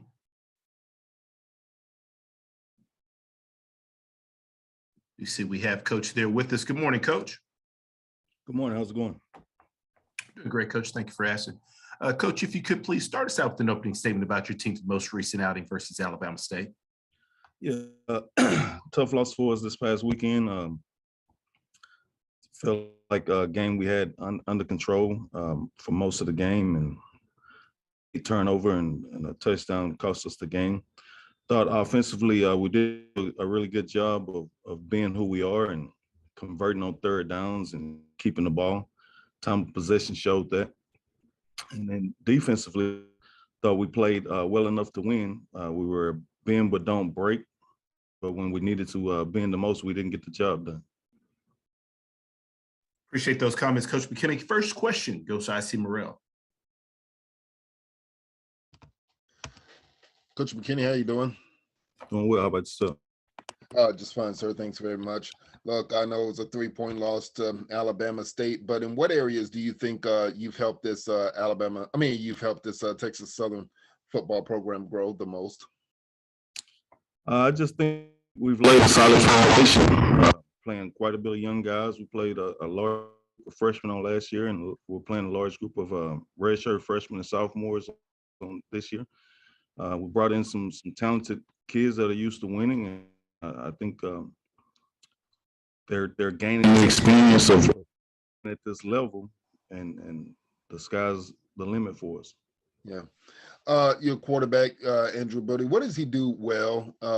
Probably better than a lot of other quarterbacks in the SWAC. I'm not sure how much he does it better than a lot of the other quarterbacks in the SWAC, but he's a dual threat quarterback. He gives us the ability to throw the ball down the field, as well. He has the ability to create plays with his feet and keep plays alive when they don't quite work the way we draw them up. Thanks very much, Coach. Thank you. Next question goes to James Hill. Hey, Coach, I hope you and the guys are well. Can you take us back to the fourth quarter and just tell us some of the things that stand out in your mind that you could move forward and kind of tweak and learn from? I think the biggest thing we take away from it is we missed a block up front. D tackle got in on our mesh with the quarterback and the running back and caused a fumble when we had an opportunity there to maintain that drive down and put the game away. And then defensively, after that turn, you got to be able to not give up a touchdown in that situation. And in the end, those are the two things that really cost us the game. Coach, talk about going forward, and there's another opportunity in front of you and just moving forward and continue to play football. Yeah, definitely. You got to put that game past you because we're going into fine Bluff, another team that's just like us, a young team, looking for a win. Coach Gamble's going to have those guys coached up because they're homecoming, and no one wants to lose on homecoming, so we're going to get that best shot. They're banged up a little bit. We are as well. We just got to prepare to go in there and be ready for a fight. Coach, in closing, quickly, the fact that their quarterback might be banged up, Mr. Prairie, does that change your thought process going in and in game planning? Actually, it doesn't. We're going to prepare for them offensively. You know, I don't think they change much. They may be better with Skylar Perry, but schematically, I don't think there's much change in what they're trying to do and what they're trying to accomplish. We're going to go in and prepare for them, both offensively and defensively, as well as special teams. And, you know, everybody's at this time of the year. You're not going to be 100%. And so we just got to get ready to go and have a fight. Thank you, sir. Have a great week. Thank you. You as well. Next question goes to Dr. Cavill. Good morning, Coach McKinney. Good morning, Dr. Will. No problem. Inside the HBC Sports Lab. Wanted to follow up as you talk about be ready to fight. In a lot of ways, the game was a slugfest in terms of the defensive intensity of that game. A couple of plays here and there, as you said, it got away from you. But talk about your ability to still run the ball relatively effectively with the couple of backs as well as your quarterback, as you said, dual threat. With 125 yards calculated with the sacks and everything, and getting 2 touchdowns for a long in that game with 32 yards. Talk about what you're able to do effectively rushing the ball this season. Yeah, well, offensively, we try to be as balanced as possible, and focusing on the run game helps. What we feel like helps us be successful within the pass game. So we have a tremendous group of running backs that we feel confident in that can get the job done. Quarterback does a really good job of making the right reads in our run game schemes. No matter if he's running the ball or if one of those running backs is running the ball and our big guys up covering guys up, we feel pretty good about our chances of getting positives. And if we can do those things, we feel like we can keep the other team's offense off the field and not allow them opportunities to score and give ourselves a better chance to score more points. You go on the road this weekend to Pine Bluff. Obviously, it's their homecoming, so they tend to have homecomings tend to have great crowds. So, what do you want to do in this game offensively, maybe to take out some of the support of the home crowd early in that matchup? For us, it's to go out there and try and keep the ball away from Skylar Perry, who's one of the best quarterbacks in our league. Put some points on the board, take care of the ball, and just limit their opportunities of getting that crowd in the game and putting points on the board against us. So we want to kind of control what we can control and take care of the ball and run some of that clock and keep that crowd as quiet as possible. Mr. Andrew, can I ask one follow-up question? Absolutely. Yes, sir. You talk about the youth of your team, but that defensive front, you got a young man that's got in there, and he seemed to be quite disruptive and making that defense even stronger this season. Talk a little bit about some of those key young players that tend to be able to get it done early, at least thus far this season. Yeah, you talking about one in particular or just the entire group? You talk about the entire group, but also highlighting one in particular. Well, the group is led by DeMonterio Anderson, who's the lone senior of the group. Yes, sir. He's a high energy guy, but he's brought some of those youngsters up to his level from an energy standpoint, energy and effort standpoint. And Veer Montez Pippins, sophomore out of DeSoto, plays extremely well for us. Mike Akins, who's a redshirt freshman, has been having a tremendous year for us so far, as well as I lose my train of thought. Roland Trent, who's another redshirt really well for us up front. So those guys are high energy, high motor guys, and that's what you gotta be able to have to play in the trenches. Understand that, Coach. As you say, they're young, so sometimes them getting the names there, letting you know just how new they are, but they're getting it done. So I wanted to make sure they got a little chance to talk about that depth. So I appreciate you answering that. I appreciate you, Doc. No problem. Take care. Good luck this weekend. Thank you. Coach McKinney, we sincerely appreciate your time. Look forward to speaking to you again next week. Thank you. Have a good day.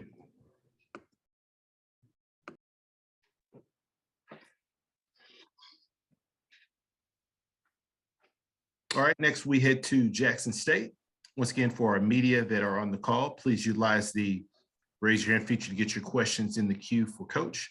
If you do have questions, we ask you please limit your question to one initial question and then a follow-up question. If we do have enough time in our coach's availability, we will circle back to answer additional questions.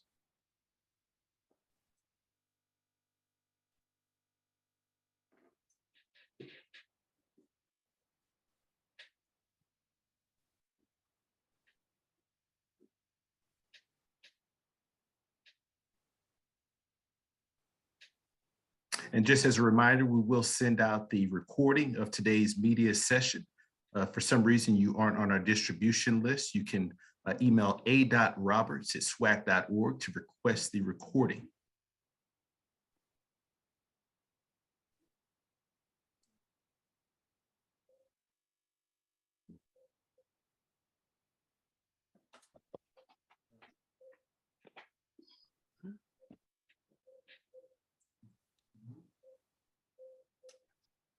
With that being said, so happy to be joined by Sanders with Jackson State. Hold on a minute. I like my own background. Sorry.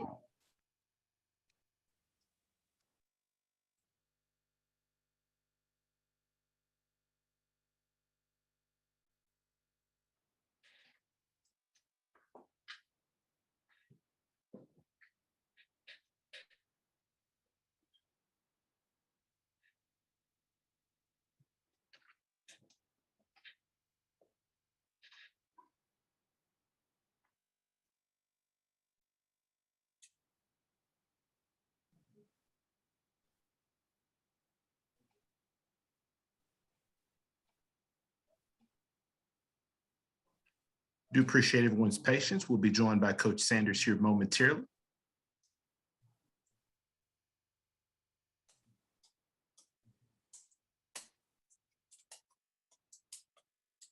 All right, I do see Coach is logging back on here.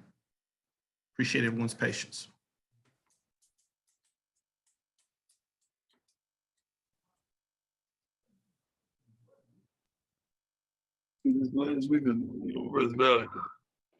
How's everyone doing?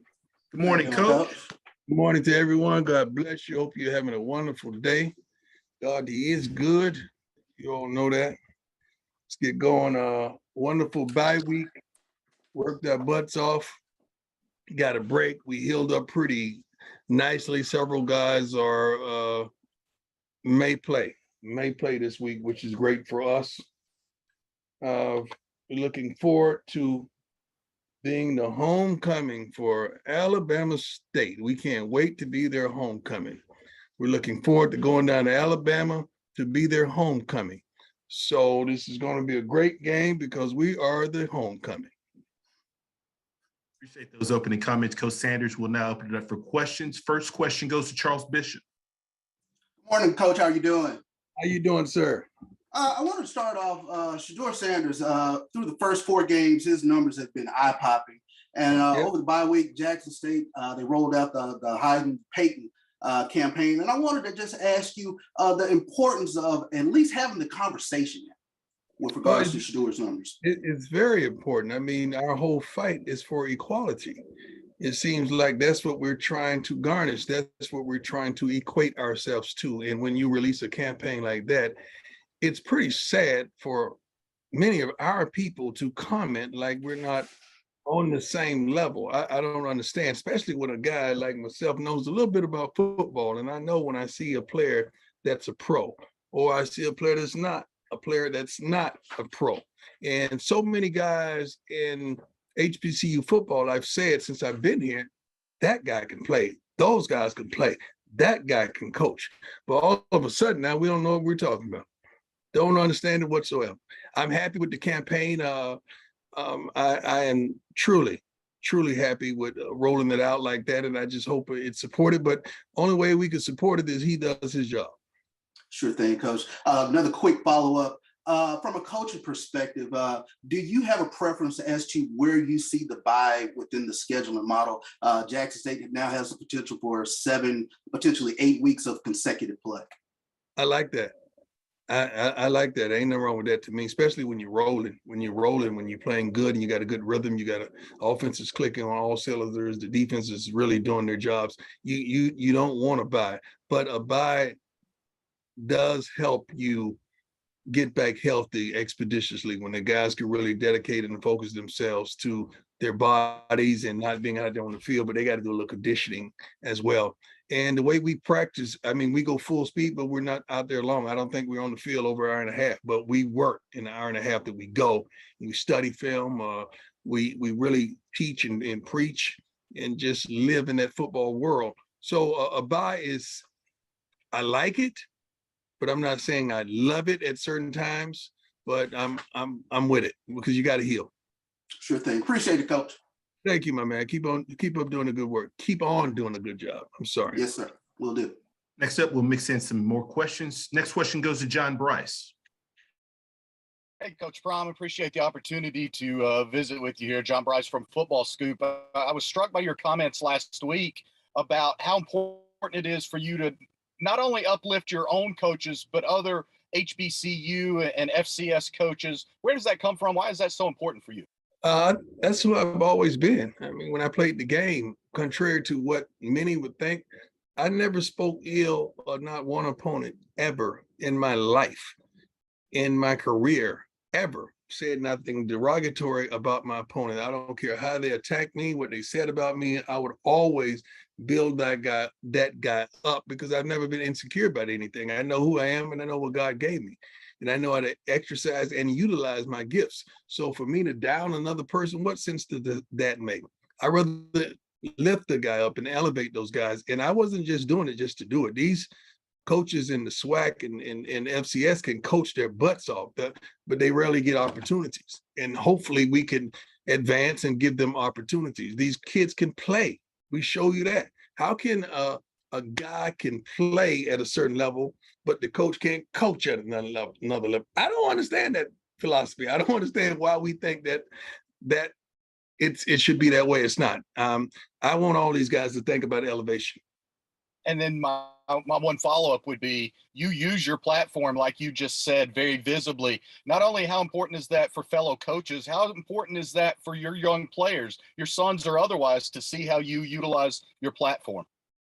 I don't think those guys are understanding that at this level. You know, when you're in college, it's me, me, me. You want to make it to the next level. You want to get to it's all about you. You want to get your grades. You want to get to the next level. You want to get a girlfriend on campus or whatever they have. I don't think guys see it that way, but hopefully as they mature, they understand how important their teammate, the guys around them, the coaching staff, and everybody in that circle that really has been created to advance you. So we got a wonderful unit around here. We wouldn't be what we are without our trainers, our equipment persons, the general support staff. We have a good thing going around here, and I love it. Thank you so much. And Andrew, thank you as well. Thank you. Appreciate you, buddy. Next question goes to James Hill. Hey, Coach Prime, I hope you and everybody at JSU are well. How you doing, sir? I'm doing good. Can't complain one bit. Awesome. It's James Hill with ABC 7, the weekend anchor out of Sarasota. Next door to where I'm sitting is your hometown, and Yes. the hurricane came through here and it was terrible. Just what are your thoughts and prayers and shout out to the people in Southwest Florida? Well, I think I said something on Twitter or one of the social platforms that they're in my prayers. I hope they're okay. I hope they had insurance. I hope they could rebuild and restore whatever was taken from them. I pray to God that not any lives were damaged, but when I start seeing snakes and gators swimming down the street, I start saying, oh my God, this is unbelievable. We don't understand how things work at times in our nation, in our country, man. We could just pray for the best, that we use a situation that was meant to be a tragedy to a triumph. Coach, there's speculation of opportunities. Guys want the best available coaches. We see your name from time to time. When you see this type of activity and hear this activity, what goes through your mind? Oh, shoot. Where do I start? I could alphabetize it. I think this may be the first time historically that a Black man has been mentioned in that aspect at the rate that we've been mentioned ever. I'm happy. I'm elated that colleges would feel as though I got it and I know what I'm doing. That's a blessing, man. You got to understand, because I'm all about elevation. I'm all about going to the next level. So to be mentioned, that's unbelievable. It coincides with what I've been speaking since the day I arrived.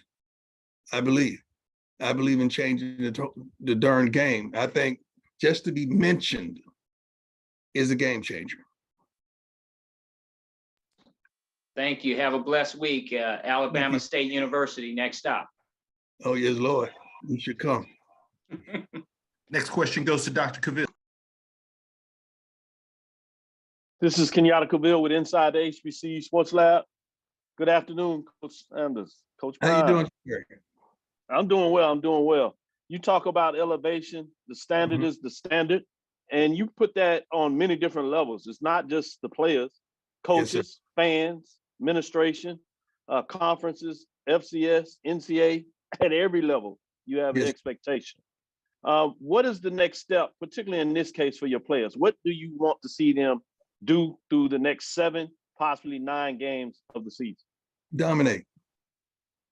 Flat out dominate. It ain't no other word that we preach and teach and practice for besides being dominant. Domination elevates you to the next level. We want to be consistent in the things that we can control. We want to practice at a certain speed, at a certain rate, that there's no lackadaisical efforts. There's no taking anything for granted. That's the way we move around here. From the not just the support staff, but from the cleaning services, from the grounds crew, we demand the commitment to excellence from everyone, or you could get from Rounders. We don't tolerate it. Not one bit. I meet with everybody that has anything to do or anything around Jackson State football. You best believe they've been in my office, and the same thing I'm telling you is the same thing I'm telling them, no matter what realm it is. You're going to do your job, and you're going to do it with all your might and the best attitude and do it the best that you could possibly be. If you're going to cut the grass, shoot, you better cut it like Picasso's painting it. I mean, that's just the way I feel. That's the way I move. So I think we're on to something. We've had 2 weeks to prepare. We are so locked in and so focused right here. Today is their day off, but not the coaches. But these guys have been preparing for a week already. And a week and a day. We practiced yesterday. We worked our butts off yesterday, and we can't wait to get down to Alabama to open this gift. Open the gift. Yeah, talking about a gift. Exactly. Yeah. Talking about a gift and a present at this time of the year as we get going and preparing for the Christmas holiday season. Want to talk about again the Heisman Peyton rollout for Shedeur Sanders. He's been excellent this season in terms of his play. Where do you continue to see him work and improve in terms of the rest of the season as well? Even more on his anticipation is unbelievable, but just even to anticipate things even more. Shedeur studies and prepares so much. Shedeur had to go to LA. I'm telling you his business. We broke on Wednesday. Shedeur flew to LA Wednesday, had a commercial shoot Thursday, flew back to Houston Thursday, landed Thursday night. Was on the field at 2 a.m. with his receivers at 2 a.m. They rested for the day and got back up and worked out again that day, I believe, at 5 p.m. Nobody's told him to do that. That's who he is. That's why Saturdays look easy, but it isn't. They're making it look that way, but it's not. The reason I know it's not because ain't nobody done these things that he's doing in quite some time, because he puts in the work. So the work he puts in along with his receivers as well as his coaching staff is phenomenal. The way he goes about his practice and what he demands from his receivers as well as his line, they got him. I mean, they love him. They protect him. He has admiration for them that's second to none, and you can see it. The sky's the limit for the young man. It really is. Thank you, Coach Prime. Good luck this weekend. Look forward to the matchup and the present. Yes, Lord. Last question goes to Kendrick Marshall. Hey, Coach. You mentioned a couple times how much looking forward to going to Alabama State's homecoming. How much is that motivated by the last time you guys were there? They beat you, and on the scoreboard, they kind of put an image of yourself up on the scoreboard to kind of make fun of you. How much are you motivated by that? I don't think too many people are laughing, whoever made fun, but if they were laughing, I hope they're there this week. I really do hope they're there this week. I mean, you beat us in a pandemic season, and it was a close game. What was it? Then it beat us 25-28 by 35-28 by a touchdown. I can't believe he scored 28 points during the offense we had. I mean, just it was a good game, and it shouldn't have been a good game. I look forward to it. I love, forget what happened in the past. I love going to homecomings. I get to see all the pageantry. I get to see the alumni. I get to see the dignitaries. I get to see the dance team, the bands, everybody all dressed up and everybody all beautiful, and all the theatrics that surrounds homecomings. I love it. I'm honored that you would invite us to see all that. I love it because I've only seen one. I've only seen Alabama A&M's homecoming. Oh, it was so beautiful. It was so energetic. It was so heartwarming, lovable. It was just peace in the air. I love it. So now to go to another school in Alabama to see their homecoming, I can't wait. And my team can't either. We did a whole thing in the meeting room about it yesterday. I can't wait to see it. Oh, it's going to be good. Yeah, and a quick follow-up to that, Coach. Do you think it's kind of like disrespectful that your team is being considered a homecoming opponent? Because historically, like a school would schedule another school for homecoming thinking they could beat them. No, I don't think it's disrespectful. I think it's brilliant. I think it's brilliant because the man that's not thinking would say it's disrespectful. But the man that does think would say, you know what? This is like a money game, isn't it? This is like one of those games that you invite the opponent so you could make a lot of money because Jackson State travels deep. They come with all the fanfare, all the love. You know how many fans we travel with. We one of the greatest shows on earth. We're like Wrangling, Barnum, and Bailey Circus, but the black version of it. So it was brilliant to invite us there because you're going to make some money. But what comes along with money? All money ain't good money. We're going to learn. All money ain't good money. We're going to learn. But that's what that was about. That wasn't about nothing else because you have other schools you could have chosen for such a prestigious day as that.